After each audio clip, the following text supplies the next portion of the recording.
In this video, I'm gonna teach you how to use your Audible credits on an iPhone. It's a very quick and easy process, so make sure to follow along. In this video, I'm gonna be teaching you how to purchase credits, so keep that in mind. Make sure that you have all your credits that you want to use to purchase audiobooks on Audible ready to go, and you will be able to spend them as long as you have the latest version of the Audible mobile app for your iPhone.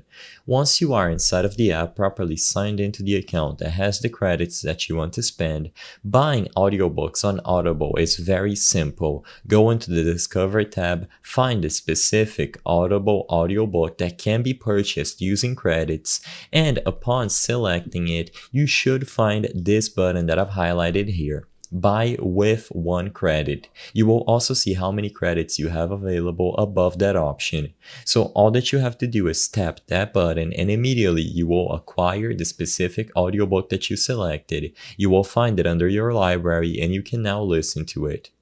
Keep in mind that if you don't see the buy with credit option, either the specific item that you selected is not available or you don't have the necessary amount of credits on your account.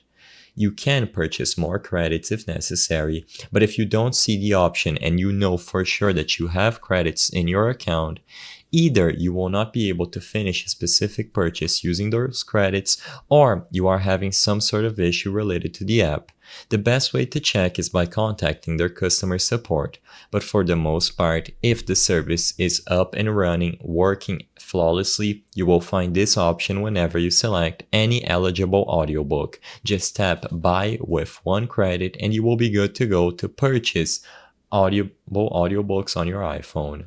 I hope I was able to help you on how to use credits on your iPhone. If this video helped you, please be sure to leave a like and subscribe for more quick and easy tips. Thank you for watching.